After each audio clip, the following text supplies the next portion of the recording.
ட்ரேட்லேயுமே both male and female are most welcome. Married unmarried யார் வேணாலும் வரலாம். ஜென்ரல் டியூட்டி அசிஸ்டன்ட்னா என்ன? நர்ஸுக்கான அசிஸ்டண்ட், இல்லைன்னா இன்னொன்று என்ன சொல்லுவாங்கன்னா பெட் சைடு அசிஸ்டன்ட் சொல்லுவாங்க. ஓகேங்க. இது வந்து சிபிஆரோடைய மாடல். ஓகே. என் பேர் லாவண்யா. நான் மங்களக்கரை புதூர்லேருந்து வந்துட்டுருக்கேன். நான் வந்து வீட்டில் 12th முடிச்சிருக்கேன். அதுக்கப்புறம் மேற்கொண்டு எங்கள் வீட்டில் படிக்கிறதுக்கு வசதி இல்லைன்னு சொல்லிட்டாங்க. அதுக்கப்புறம் இங்கே ஐடிசிலேருந்து பிஎல்எஸ்ன்னு சொல்லிட்டு ஜிடிஏன்னு சொல்லிட்டு ஜென்ரல் டியூட்டி அசிஸ்டன்ட்னு சொல்லிட்டு எங்கள் வீட்டுக்கு ஒரு நோட்டீஸ் வந்தாங்க. அதுக்கப்புறம் இது என்னன்னு சொல்லி எனக்கு அப்போ புரியல. இது என்னன்னு சொல்லி கேட்கும் போது இந்த மாதிரி நர்ஸுக்கு கீழே அசிஸ்டண்ட்டாக இருக்கணும், அந்த மாதிரி 3 மாதம் படிச்சுட்டு அதுக்கப்புறம் 2.5 மாதம் படிச்சுட்டு 15 நாள் சுபா ஹாஸ்பிட்டலில் நாங்கள் ட்ரைனிங் போயிட்டு இருந்தோங்க சார்.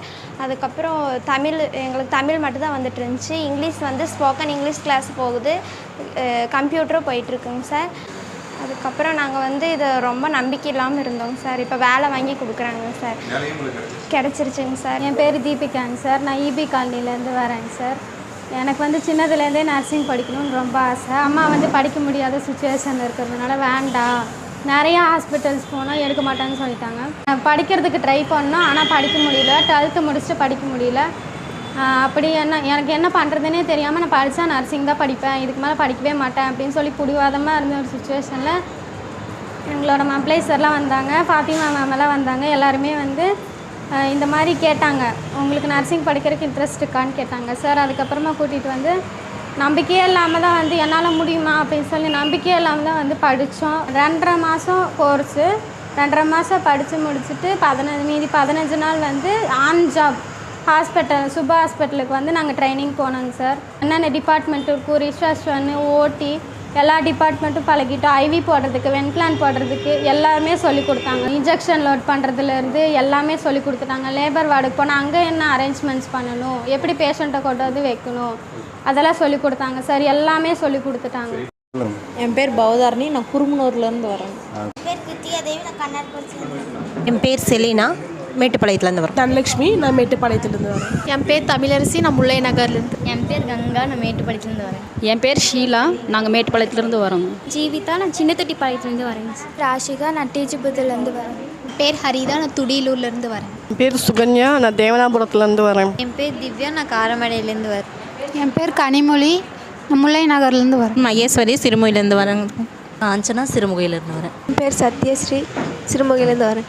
என்னோட பேர் லாவண்யா, நான் மேடூர்லேருந்து வரேன். பேர் கௌசல்யா, காரமடையிலேருந்து வரேன். பேர் கௌதமி, காரமடையிலேருந்து வரேன். என் பேர் லாவண்யா, நான் மங்களக்கரை புதூர்லேருந்து வரேன். நான் அமிதா, நான் மேட்டுப்பாளையத்துலேருந்து வரேன். தீபிகா, நான் இபி காலனிலேருந்து வரேன். முத்துலட்சுமி, மேட்டுப்பாளையத்துலேருந்து வரேன். வணக்கம். வணக்கம் சார். உங்களை பற்றி ஒரு அறிமுகம். என்னோட பேர் அஸ்வதி, நான் மேட்டுப்பாளையத்துலேருந்து வந்திருக்கேன். ஸோ இந்த பிஎல்எஸ் ஐடிசியில் பார்த்தீங்க அப்படின்னா நான் 1 இயராக சர்வை பண்ணிகிட்ருக்கேன். ஸோ இங்கே வந்து என்னோடய ரோல் வந்து சென்டர் மேனேஜர், அது போக வந்து ரீட்டைல் அண்ட் சேல்ஸ் அசோசியேட்டோட ஃபேக்கல்ட்டியாக நான் ஆக்ட் பண்ணிகிட்ருக்கேன் சார். இப்போ நம்ம ஐடிசி ட்ரைனிங் சென்டர் இருக்குங்களா, இதில் என்னென்ன கோர்ஸ் கண்டக்ட் பண்ணுறாங்க? நம்மளோட ITC MSK team BLS bright light சொசைட்டியில் பார்த்தீங்க அப்படின்னா மொத்தம் 3 விதமான ட்ரேட் இருக்குது. ஒன்று வந்து domestic data entry operator, duration பார்த்தீங்கன்னா 90 டேஸு. அது போக வந்து ரீட்டைல் அண்ட் சேல்ஸ் அசோசியேட் அப்படின்னு சொல்லுவாங்க, அதோட டியூரேஷன் 60 டேஸ். அது போக இப்போ புதுசாக ஒரு ட்ரேட் இன்வால்வ் பண்ணியிருக்கோம், அது என்ன அப்படின்னா ஜென்ரல் டியூட்டி அசிஸ்டன்ட், அதோட டியூரேஷன் 90 டேஸ் சார். அதாவது 3 கோர்ஸுமே 90 டேஸ். 60 டேஸ் வந்து retail and sales, general duty assistant and TDO domestic data entry operator மட்டும் 90 டேஸ். 90 டேஸ். அது டொமஸ்டிக் டேட்டா என்ட்ரி ஆப்ரேட்டர். இவங்களுக்கு வந்து என்ன மாதிரியான ட்ரைனிங் இருக்குது? Okay, domestic data entry operator first இதோட யாரெல்லாம் உள்ளே வரலாம் அப்படின்னு பார்த்தீங்கன்னா கிரேட் 9லேருந்தே தாராளமாக உள்ளே வரலாம். அவங்க கிரேட் 9th முடிச்சிருக்காங்க அப்படின்னாலுமே தாராளமாக எலிஜிபிள் தான். ஏஜ் லிமிட் கண்டிப்பாக 18+ இருக்கணும். ஏன்னா அவங்க முடிச்சுட்டு நான் வேலைக்கு அனுப்பும் போது அவங்களோட ஏஜ் ஃபேக்ட் கண்டிப்பாக இருக்கணும். அது போக அவங்க வந்து 35 ஏஜ் எலிஜிபிலிட்டி வரையும் நான் எடுத்துகிட்ருக்கேன். ஸோ இங்கே டிடிஓவில் பார்த்தீங்கன்னா நம்ம சொல்லிக் கொடுக்குற கிளாஸஸ் வந்து any one web language, so C++ஆக இருக்கலாம், இல்லை ஜாவாவாக இருக்கலாம், இல்லைன்னா பைத்தானாக இருக்கலாம். அது போக பேசிக் கவரேஜாக மைக்ரோசாஃப்ட் பேக்கேஜஸ் ஃபுல்லாக கவர் பண்ணுறேன், டிஜிட்டல் மார்க்கெட்டிங் ஃபுல்லாக கவர் பண்ணுறேன். அது போக டேலி கண்டிப்பாக கட்டாயமாக இருக்குது. டேலியோட அட்வான்ஸ்டு வெர்ஷனான ஜீரோஸும் குயிக் புக்ஸும் கேட்டாங்கன்னா நம்ம பண்ணி கொடுத்துட்ருக்கோம் சார். ஏஜ் கேட்டகரி வந்து 18 to 35. 18 to 35. Okay. Second course சொன்னீங்க ரீட்டைல் அண்ட் சேல்ஸ் அசோசியேட். இது கம்ப்ளீட்டாக பார்த்தீங்கன்னா சேல்ஸ் மார்க்கெட்டிங் மாதிரி தான் இருக்கும். ஸோ சேல்ஸ்ன்னு வரும்போது பில்லிங் கண்டிப்பாக தெரிஞ்சிருக்கணும் அண்ட் QR அண்ட் பார்கோடுக்கான டிஃப்ரென்ஸ் தெரியணும். ஸோ அதுக்காக நம்ம அதுக்கு தனிப்பட்ட முறையில் ட்ரைனிங் கொடுத்துட்டு டேலி கண்டிப்பாக மேண்டட்டரி. ஸோ அக்கௌண்ட்ஸ் ஓரியன்ட் இருக்கணுங்கிறதுக்காக டேலி வித் GSTயோட சொல்லி கொடுத்துட்ருக்கேன். ஸோ அது போக வந்து லைக் அக்கௌண்ட்ஸ் வெர்ஷனில் வேறு ஏதாவது கேட்குறாங்க அப்படின்னா அந்த மாதிரி ரீட்டைல் சிறு தொழிலுக்கான எல்லா ஸ்டாக் எக்ஸ்சேஞ்சிலேருந்து எல்லாமே சொல்லி கொடுக்குற மாதிரி இருக்குது சார். ஜென்ரல் டியூட்டி அசிஸ்டண்ட்டில் வந்து கம்ப்ளீட்டாக பயாலஜிக்கல் தான். ஸோ நார்மலாக ஒரு ஹாஸ்பிட்டல் போகிறாங்க அப்படின்னா அவங்க ICUலேருந்து நர்ஸ் அசிஸ்டண்ட்டாக என்ன ஒர்க் பண்ணணும். ஸோ ஜென்ரல் டியூட்டிங்கும் போது எல்லா ஜென்ரலாகவுமே எல்லா இதுக்குமே ஆக்ட் பண்ணுவாங்க. ஸோ அவங்க என்னெல்லாம் இப்போ பீடியாட்ரிஷியனாக இருக்கலாம் அல்லது வந்து டெர்மட்டாலஜிஸ்ட்டாக இருக்கலாம். ஸோ அவங்களுக்குமே என்ன வேணுங்கிறத அவங்களுக்கு தெரியற மாதிரி நம்ம சொல்லிக் கொடுக்குறோம். இப்போ குளோபலில் பார்த்தீங்கன்னா நர்சிங்க்கு நிறைய வேகன்சிஸ் இருக்குது. இப்போ இங்கே அப்ராட் போகிறவங்க எல்லாருமே மேக்ஸிமம் நர்சிங் ஒர்க்குக்காக தான் போவாங்க. மேல் நர்ஸ் இருக்குது, ஃபீமேல் நர்ஸ் இருக்குது. இப்போ இந்த கோர்ஸ் படித்தா அப்ராட் போகிறதுக்கு வாய்ப்பு இருக்கா? இங்கேயே வேலை பார்க்கறதுக்கு உண்டான வாய்ப்புகள் இருக்குது? ஆக்சுவலாக GNM அப்படின்னு சொல்லுவாங்க. அதுதான் நர்சிங்கான டியூரேஷன். ஆக்சுவலாக அதுதான் பர்ஃபெக்டான ஒரு கிராஜுவேஷன். இது நான் ஆல்ரெடி சொன்ன மாதிரி படிப்பை இடைநிறுத்தம் செஞ்சவங்களுக்கான ஒரு வழிவகுப்பு.